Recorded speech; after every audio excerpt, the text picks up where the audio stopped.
Assalamualaikum warahmatullahi wabarakatuh.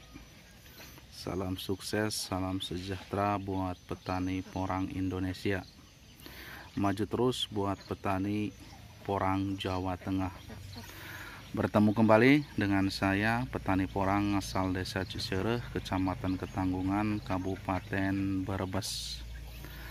Pada kesempatan pagi hari ini, saya akan membahas lebih jauh mengenai bulbil atau katak pada porang. Biar para pemula petani porang lebih memahami apa itu bulbil atau katak porang. Penyampaian yang saya sampaikan mengenai katak atau bulbil ini berdasarkan pengalaman saya selama menanam porang.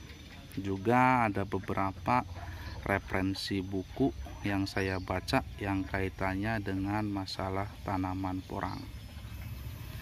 Ingin lebih tahu, ingin lebih dekat dengan katak atau bulbil porang? Tonton terus video ini sampai dengan selesai. Jangan lupa like, subscribe, dan tekan tombol loncengnya. Mantap.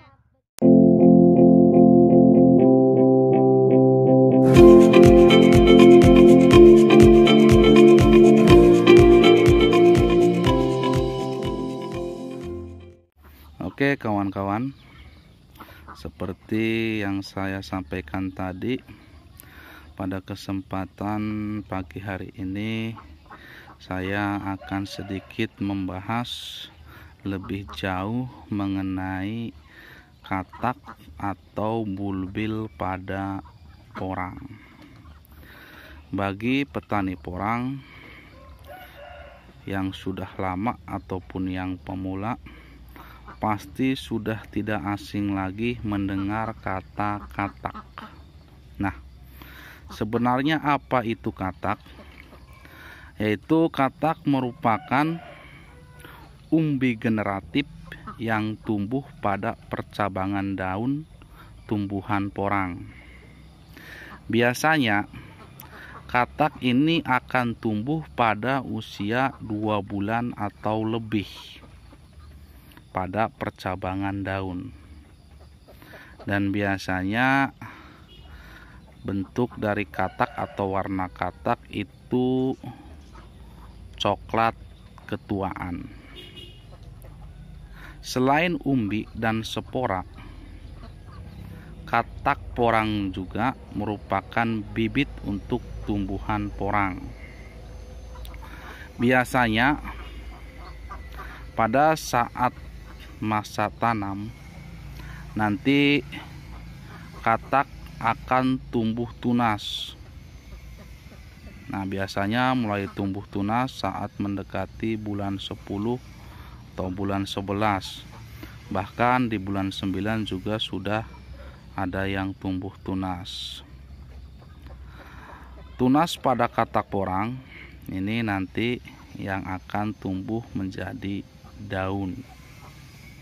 Biasanya pada katak itu tidak hanya tumbuh satu tunas, tapi akan tumbuh beberapa tunas berikutnya.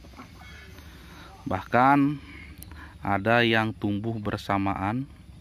Jadi pada katak nanti akan tumbuh bersamaan seperti contohnya ini. Nah, di sini saya lihat kataknya ada tunas yang mau tumbuh sekitar 2. Bahkan ada yang lebih dari 2. Nah, itu merupakan hal yang wajar pada katak porang. Tetapi ada juga yang tumbuh terlebih dahulu hanya 1. Jadi tunas ini nanti akan tumbuh lebih dahulu. Nah, tetapi yang perlu tahu bagi para pemula petani porang, nanti tunas yang tumbuh dulu ini pasti akan jadi lebih dulu, tetapi juga akan dorman lebih dahulu. Nah, ketika katak ini nanti tumbuh,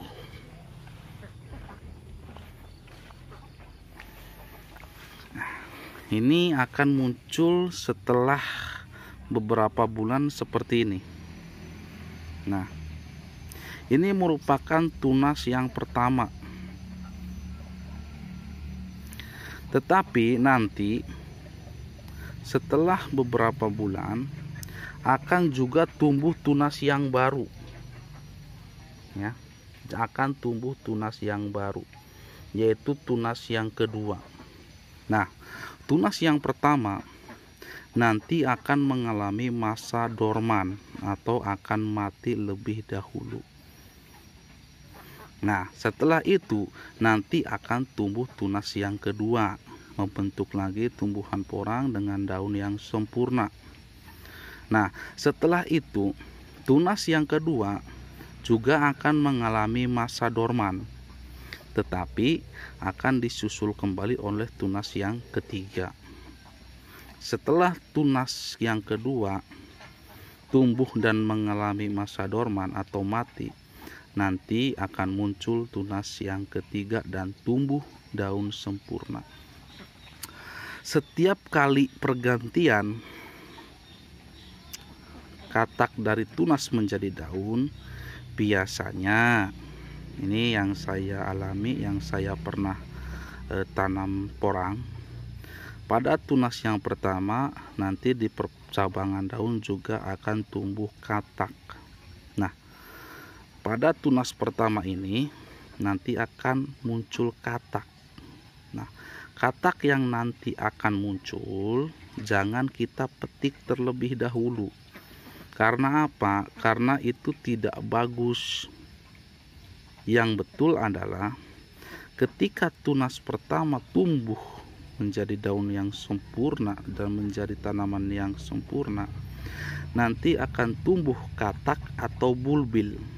Nah, lalu hal apa yang harus kita lakukan supaya katak yang kita panen pada tunas yang pertama ini bisa dijadikan bibit untuk tanaman musim selanjutnya? Nah, jadi kita menunggu dorman terlebih dahulu. Pada saat masa dorman nanti tumbuhan ini akan rebah. Katak yang ada pada pangkal daun nanti juga akan jatuh sendiri. Nah, itulah bibit katak yang bagus. Jadi jangan sampai katak yang sudah terbentuk pada pangkal daun sebelum dorman, sebelum jatuh ke tanah kita ambil terlebih dahulu, karena itu tidak baik untuk bibit untuk musim yang akan datang. Sebaiknya menunggu bibit katak atau bulbil jatuh ke tanah dengan sendirinya, baru kita simpan. Nah, kalau seperti itu, ini akan bagus untuk bibitan musim yang akan datang. Seperti yang saya tadi jelaskan, katak akan tumbuh, setahu saya, sepengalaman saya, itu 3 kali. Tunas yang ke-1, tunas yang kedua, dan tunas yang ketiga. 1 tunas akan menghasilkan katak, 2 tunas akan menghasilkan katak, dan 3 tunas akan menghasilkan katak. Jadi pada dasarnya kita bisa panen katak lebih dari 1 kali. Itu pengalaman saya mengenai bulbil atau katak. Katak itu nanti ada yang tumbuh menjadi katak yang super atau yang besar. Biasanya kalau kita ingin mendapatkan katak yang super, lebih baik kita tanam di bawah naungan. Biasanya kataknya nanti akan menghasilkan katak yang super. Kemudian selain katak super ada juga katak mini atau katak reject, biasanya ukurannya kecil-kecil. Lalu apakah katak super dan katak mini baik untuk bibitan untuk musim depan, semuanya baik. Yang penting cara pengambilan kataknya harus benar. Jadi tunggu dorman dulu sampai jatuh kataknya, baru kita ambil. Nah, seperti itu dulu kawan-kawan mengenai pembahasan tentang katak atau bulbil. Semoga apa yang saya sampaikan bisa bermanfaat, khususnya untuk diri saya, umumnya untuk para petani porang di Indonesia. Sekali lagi, salam sukses, salam sejahtera untuk petani porang Indonesia. Oke kawan-kawan, seperti itu dulu video mengenai pembahasan saya tentang pengalaman saya mengenai katak atau bulbil pada porang. Semoga apa yang saya sampaikan tadi bisa menambah ilmu dan bermanfaat buat petani porang Indonesia. Salam sejahtera, salam sukses untuk petani porang Indonesia. Sekian, terima kasih. Assalamualaikum warahmatullahi wabarakatuh. Mantap betul.